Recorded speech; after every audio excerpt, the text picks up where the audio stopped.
은혜 받으실 하나님의 말씀은 마태복음 16장 24절에서 27절입니다. 이에 예수께서 제자들에게 이르시되 누구든지 나를 따라오려거든 자기를 부인하고 자기 십자가를 지고 나를 따를 것이니라. 누구든지 제 목숨을 구원하고자 하면 잃을 것이요 누구든지 나를 위하여 제 목숨을 잃으면 찾으리라. 사람이 만일 온 천하를 얻고도 제 목숨을 잃으면 무엇이 유익하리요? 사람이 무엇을 주고 제 목숨과 바꾸겠느냐? 인자가 아버지의 영광으로 그 천사들과 함께 오리니 그때 각 사람이 행한 대로 갚으리라. 아멘. 할렐루야. 오늘도 그리스도 예수 안에서 좋은 일이 일어날 줄 믿습니다. 아멘. 마태복음 16장 24절에서 27절 말씀을 근거로 해서 왜 자기를 부인해야 하는가, 이런 제목으로 함께 오늘 나눌 생각하도록 하겠습니다. 지금 시대는 말씀의 홍수의 시대입니다. 그래서 성도면 누구든지 성경 한두 권, 많게는 대여섯 권, 많은 성경을 소유할 수 있습니다. 그리고 마음만 먹으면 이 인터넷을 통해서 성경을 들을 수도 있고 말씀을 들을 수도 있고 수많은 이런 말씀의 홍수의 시대를 살아가고 있습니다. 그런데 정작 우리 안에 하나님의 말씀이 거하지 않습니다. 거하지 않을 뿐만 아니라 그 말씀에 순종하지도 않는 것인 것입니다. 하나님의 백성이면 반드시 그 말씀에 다짐을 받고 그 말씀에 인도를 받아야 되는 것입니다. 그래서 우리가 예수 그리스도를 믿고 따른다, 인도를 받는다. 예수님이 보이십니까? 예수님 보이지 않습니다. 그분의 말씀이 저와 여러분들의 삶을 인도해야 되는 것입니다. 이끌어가야 되는 것입니다.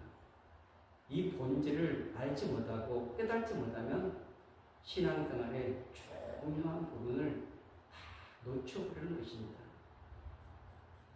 물론 우리가 성령 세례를 받고 그리고 성령의 인도를 따르는 것이 중요하지만 그 성령의 인도를 따르는 것이 결국 말씀의 인도를 받는 것인 것입니다. 중세 시대 같은 경우는 성경을 라틴어로 되어 있었기 때문에 아무나 볼 수 없는 거죠. 그런 성경을 종교 개혁을 통해서 헬라어로 번역이 가능했고 헬라어는 그때 공통화된 것인 것입니다. 그리고 지금 시대로 오면서 엄청난 발전을 해서 수많은 이런 미전도 종족 이런 곳에서 성경이 번역되어서 들어가고 있는 것이겠습니다. 왜냐하면 이 성경은 너무나 중요한 건데, 그런데 지금 이 성경의 중요성을 알지를 못하는 것입니다. 깨닫지 못하는 것입니다. 그냥 성경을 액세서리로 그리고 읽고 또 때로는 교훈으로 삼고 거기서 끝난다면 이 성경이 정말 우리를 통해서 역사할 수 있는 중요한 부분들을 다 놓쳐버리는 것인 것입니다.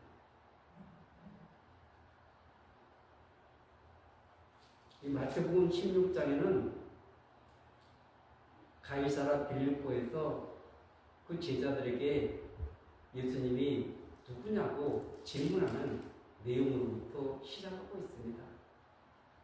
예수 그리스도가 누군가? 수많은 사람들이 따라다니지만 예수 그리스도가 누구인가를 잘 알지 못했습니다. 깨닫지 못했습니다. 그때 베드로가 주는 그리스도시요 살아계신 하나님의 아들입니다. 놀라운 고백을 했습니다. 예수 그리스도가 구원자이십니다. 기름 부음 받은 자이십니다. 그뿐만 아니라 하나님의 아들입니다. 고백을 한 것입니다. 하나님의 아들이라는 것은 하나님이라는 것입니다.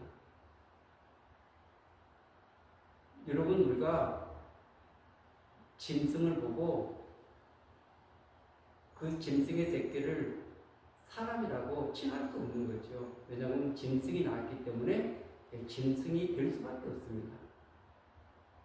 사람의 그런 물통에서 태어난 사람이 사람이듯이 하나님의 아들은 하나님이신 것입니다.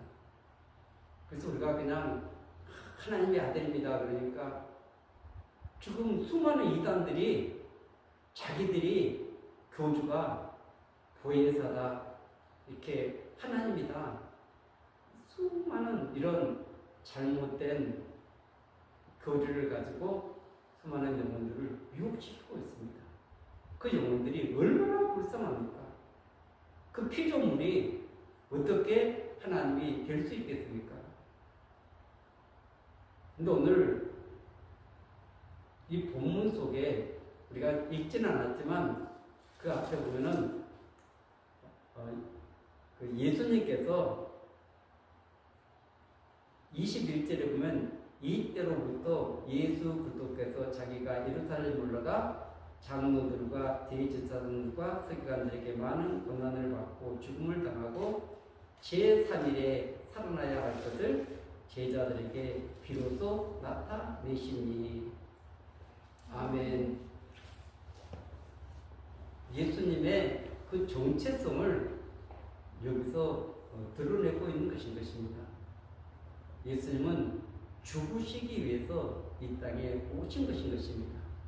근데 예루살렘에서 그 장로들, 대제사장들, 서기관들, 종교 지도자들에 의해서 많은 고난을 받고 죽으신 다음에 3일 만에 부활하실 것을 여기서 제자들에게 그 본심을 드러낸 것입니다. 이 말씀을 하고 나면은 제자들이 주님이 하시는 일이 옳으시니까 주님 그렇게 되기를 원합니다 하고 주님의 말씀에 순종했다면 얼마나 좋겠습니까? 그런데 여기 베드로가 그 앞에 칭찬을 받았는데 22절에서는 정말 어처구니 없는 행동을 하고 있습니다. 22절에 베드로가 예수를 붙들고 항변하여 이르되 주여 그리 마옵소서 일이 결코 죽게 미치지 아니하리이다. 아멘. 지금 베드로가 주옵니까? 예수님이 주옵니까? 예수님이 주입니다. 예수님이 왕이십니다. 예수 그리스도께서 메시아 구원자이신 것입니다. 그런데 이 일개 베드로가 예수님을 붙들고 붙잡고 그래서 항변하는 이르되 주여 그리 마옵소서 일이 결코 죽게 미치지 아니하리이다. 얼마나 참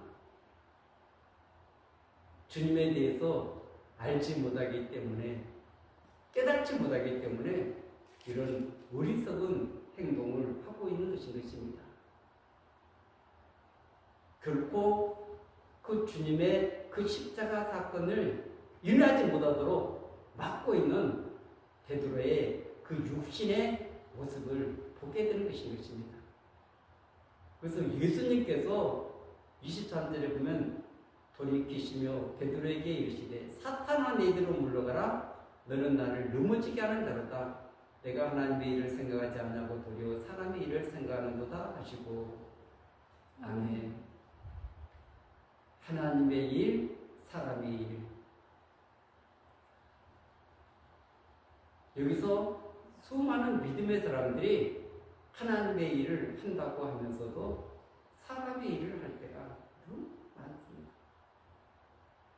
그리고 말씀에 붙잡혀 사는 것이 아니라 말씀을 이용해서 자기가 부귀영화 공명을 누리려고 하는 이 땅의 수많은 모습들을 보게 되는 것입니다. 종교를 위해서 이용해서 신앙을 이용해서 내가 높아지고 내가 잘되고 내가 부귀영화 누리고 그것을 위해서 우리가 믿는 것입니까? 깊이 묵상해 봐야 됩니다. 왜냐하면 이런 일이 지금도 계속 이어지고 있는 이 신앙의 길에 나타나고 있기 때문에 그렇습니다. 오늘 그래서 예수님께서 그 제자들의 그 중요한 부분을 24절, 25절에서 이렇게 말씀하고 있는 것입니다. 예수께서 제자들에게 이르시되 누구든지 나를 따라오려거든 나를 부인하고 자기 십자가를 지고 나를 따를 것이니라. 아멘. 그래서 제자들에게 누구든지 나를 따라오려거든, 여기서 나는 예수 그리스도, 또 다른 표현으로는 말씀을 말하고 있는 것입니다. 로고스를 말하고 있는 것입니다. 근데 예수를 따르는데 말씀은 따르지 않습니다. 로고스는 따르지 않습니다. 완전히 이율배반적인 이런 신앙생활을 하고 있는 것입니다. 여러분, 예수 그리스도가 보입니까? 볼 수 없습니다. 예수 그리스도는 요한복음에서 말씀이라고 사도 요한이 증언하고 있습니다. 말씀이 육신이 되어서 이 땅에 오신 예수 그리스도, 말씀이 육신을 입은 거예요. 본질이 말씀인 거예요. 태초에 말씀이 계시니라. 그런데도 예수 그리스도를 따르는 것이 말씀을 따르는 것이라는 것을 알지를 못하고 깨닫지 못하니까, 예수 그리스도는 보이지 않으니까 내가 원하는 것, 내가 좋아하는 그 목적을 향해서 예수님을 끌고 다니는 것입니다. 그러지 않기 위해서 반드시 우리가 해야 될 것이 있는데, 나를 따라오려거든, 말씀을 따라가거든 자기를 부인하고, 아멘. 이것이 이루어지지 않는 한은 절대 신앙생활에 그 주님을 위해서, 주님의 영광을 위해서 말씀을 따라갈 수가 없는 것입니다. 말씀에 순종할 수가 없는 것입니다. 출애굽기가 우리 구원의 여정의 모형인데, 애굽에서 출발해서 탈출을 해서 6월절을 지납니다. 그리고 홍해를 건넙니다. 홍해를 건너는 사건은 예수 그리스도가 죽은 사건인 것입니다. 광야를 통해서 지나서 요단강을 건너갑니다. 요단강은 하나님이 갈라놓지 않습니다. 법계 말씀을 가지고, 그래서 그 요단강으로 저벅저벅 들어가고 있는 것입니다. 그 말씀을 따라가기 위해서는 반드시 내가 죽어야 되는 것입니다. 내 자아가 죽어야 되는 것입니다. 내가 자아가 죽지 않는 한은 절대 요단강은 갈라지지 않습니다. 요단강이 갈라져야 그 약속의 땅인 가나안 땅을 들어갈 수 있는 것입니다.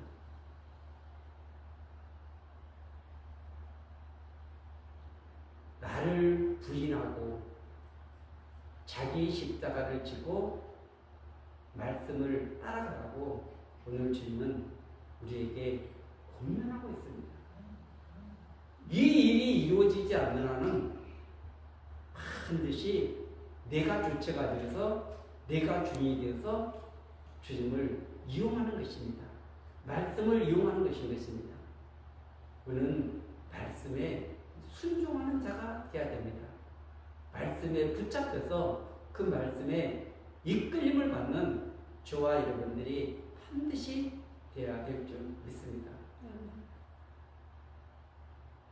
그런데도 불구하고 지금 신앙생활의 모습을 보세요.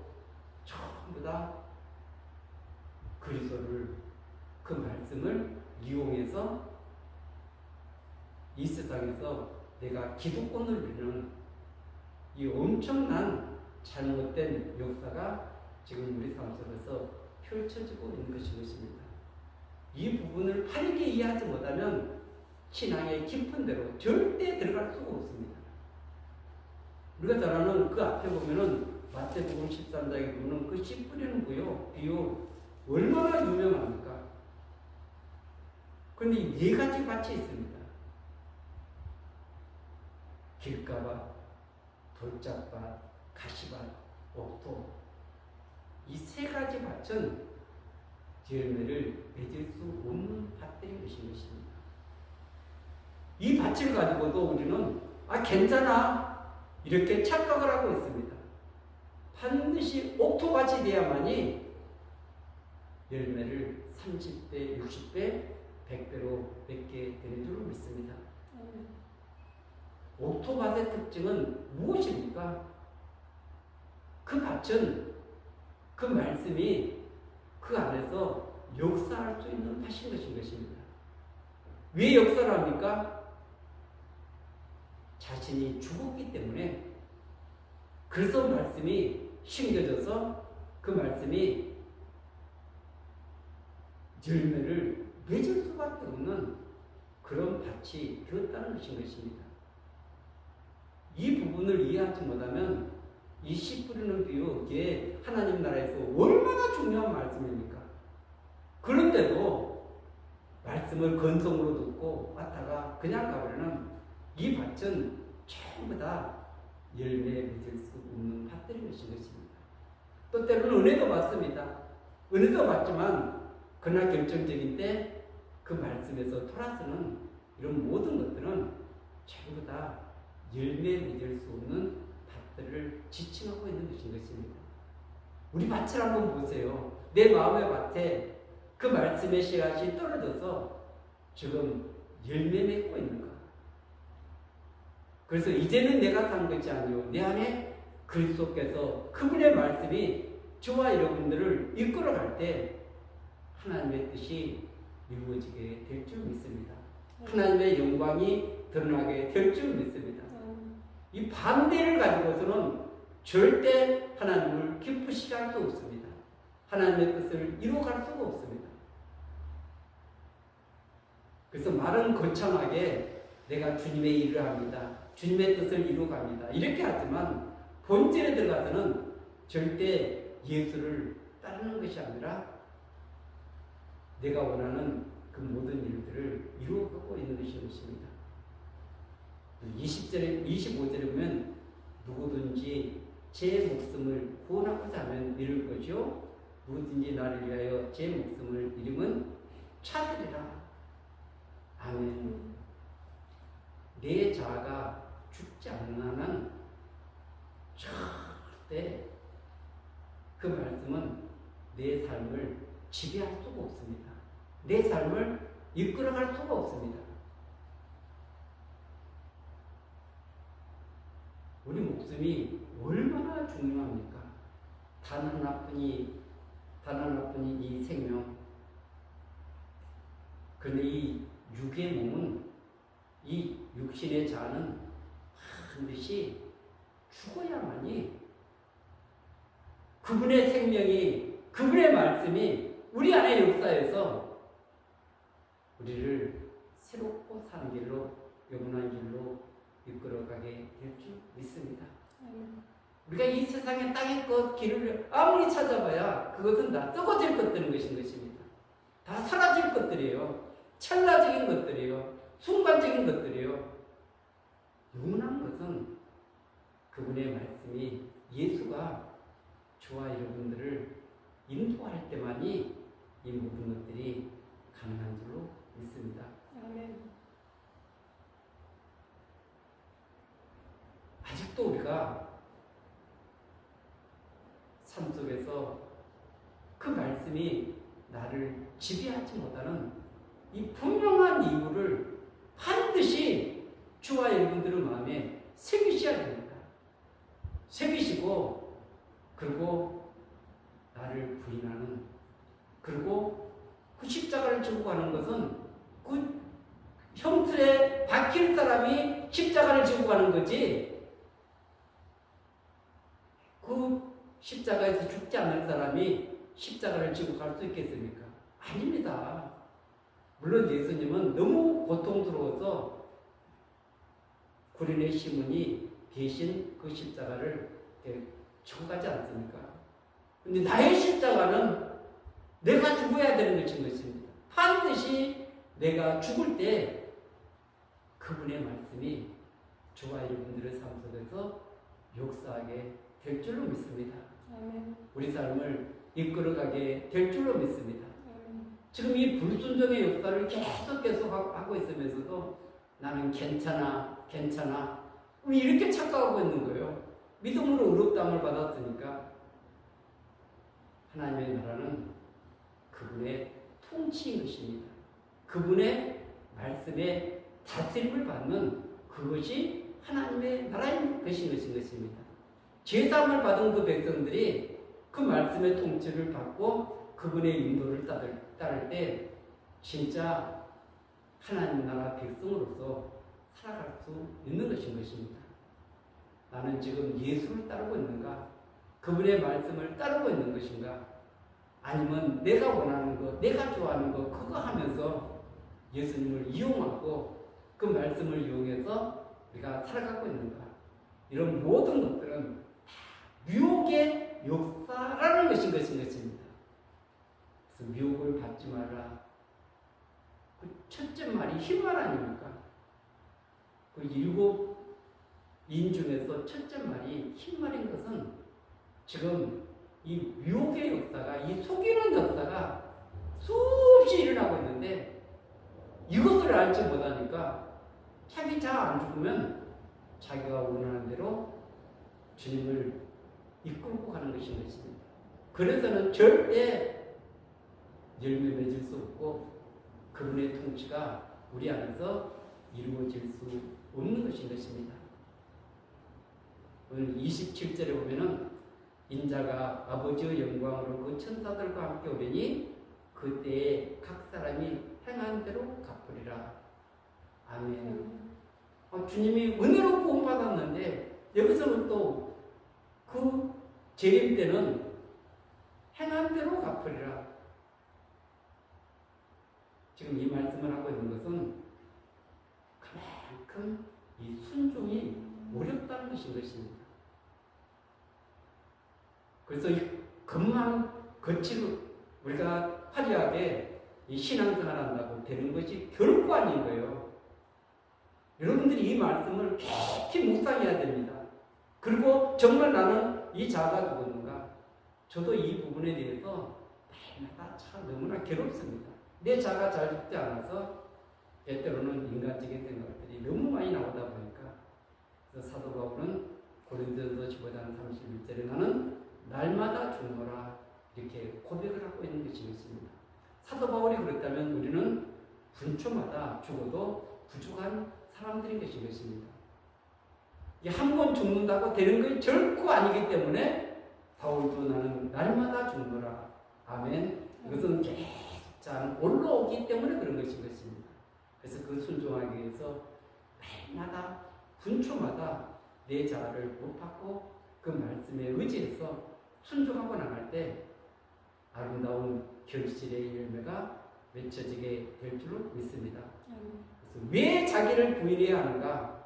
이 부분을 바르게 알아야만이 부인해야 그분의 말씀이 우리 안에서 역사할 수 있기 때문에 부인하라고 우리에게 정말 주님께서 간곡하게 말씀하고 있는 것입니다.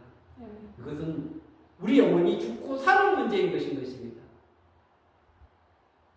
우리 영혼이 살기 위해서는 반드시 자기 부인이 있어야만이 그 말씀이 우리 안에서 열매 맺게 되는 줄로 믿습니다. 이 귀한 진리가 저와 여러분들의 삶 속에 매일매일 매 순간마다 적용이 되어서 아름다운 열매를 맺는 복된 일 있으시기를 예수 그리스도 이름으로 간절히 축원드리겠습니다. 아멘. 아멘.